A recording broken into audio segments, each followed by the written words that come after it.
Hello. It's a very short video, hopefully, on meditation, as I've just been meditating. And in trying to explain meditation to somebody, as I was not all too long ago, and sort of trying to explain this state of mind, the position you are trying to take in meditation, I heard a version or an analogy or from someone else I thought was quite profound. Imagine you are at a fairground with rides, and you go from the super duper twister thing, and then and you walk to the next fairground ride, which is the I don't know, gravity drop or something. So you go from one thoroughly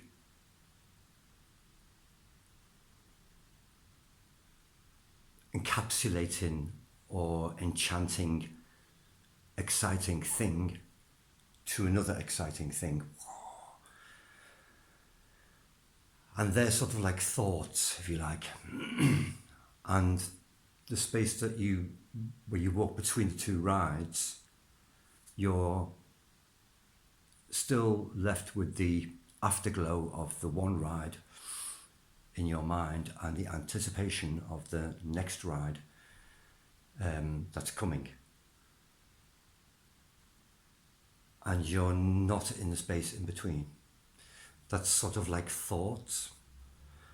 And so I was explaining this to somebody and they said, I can't not think. I don't know what it's like not to think. There are always thoughts in my head. And believe me, when you meditate, even for a long time, which I've been doing, you'll always have thoughts in your head. As Sadhguru once said, why would you want to stop the thoughts in your head? It's what your brain does. It's a function of your brain. Would you want to stop your heartbeat?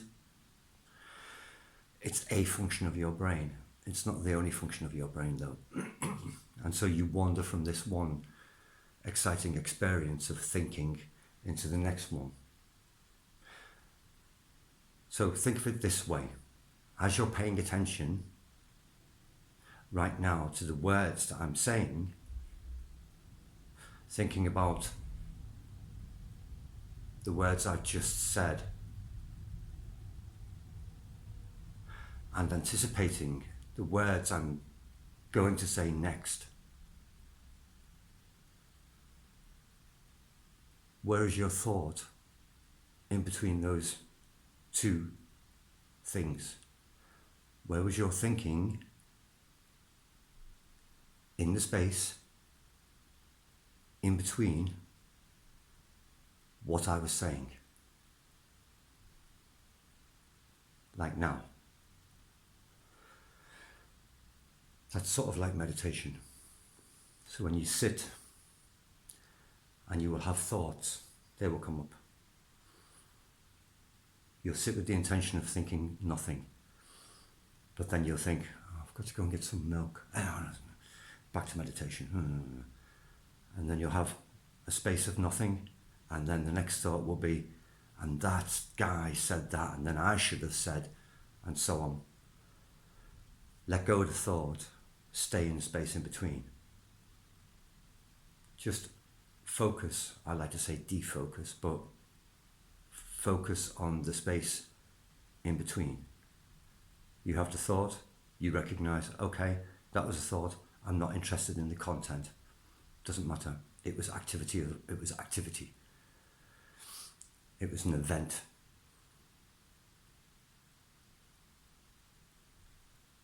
And now I allow that event to go. And go back to the space in between until the next event comes. Now, I let that event go back to the space in between, and stay in the space as long as possible. Just concentrate, defocus, relax.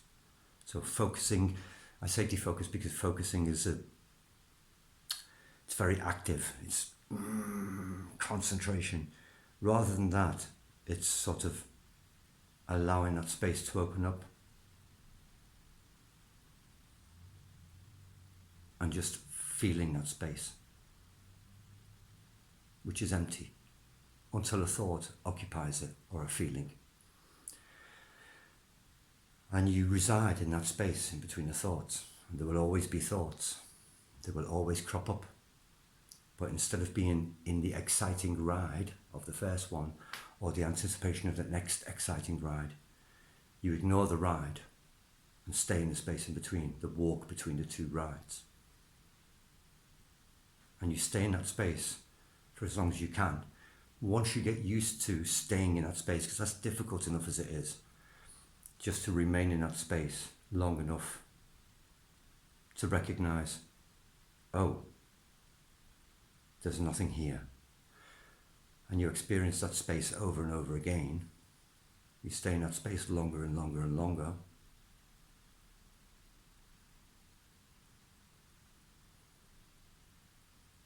And then you begin to examine the space. Okay, so here I am in the space where I'm not thinking a particular thought. What is this space like?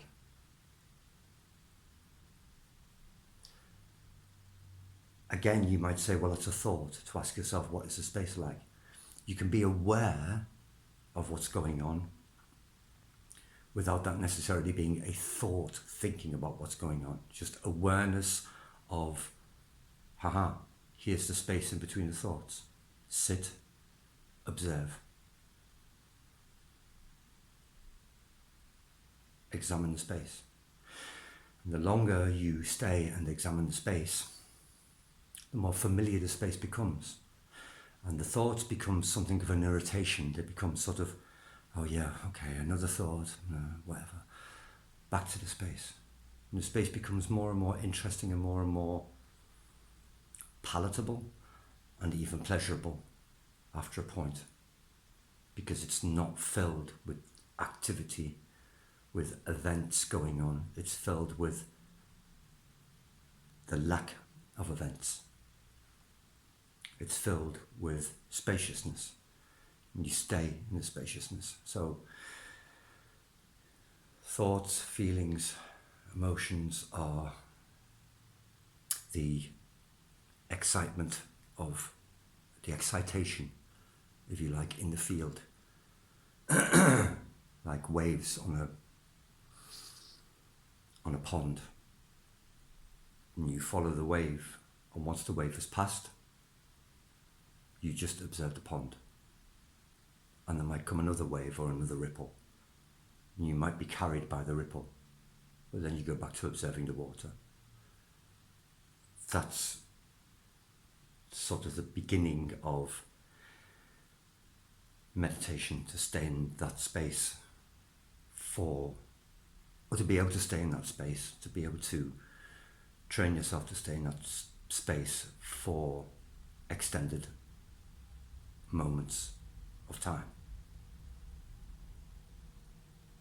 Always focusing or defocusing only on the space. When you're carried away by a thought, you go back to the space. And eventually you learn the thoughts are quite irrelevant, and you can sort of almost directly go back into the space. The space starts to take over everything else, and thoughts are it's no longer a series of thoughts broken up by little spaces in between, but space occupied sometimes by activity of thought. But the fundamental is the space. That's maybe a good way to think about and to start meditating if you've not tried it before. And tried it before is a good point, because it's more about not trying than trying. There's nowhere to go in meditation because you're already there, and there's nothing to do because it's already there. So it's a lack of activity. It's not trying to do something, but just being where you are. That's the difficult thing. That's what's so difficult, because we experience that so very infrequently in our lives. We are always preoccupied with events, be they external or internal, emotions, feelings. We're always preoccupied with activity and are not used to inactivity. In fact, some people veritably hate inactivity. Being stuck in silence with themselves becomes unbearable. But you should fearlessly wander into this unbearable realm, because in this unbearable realm lies acceptance that this is the background and everything else is just activity that comes and goes. Meditation.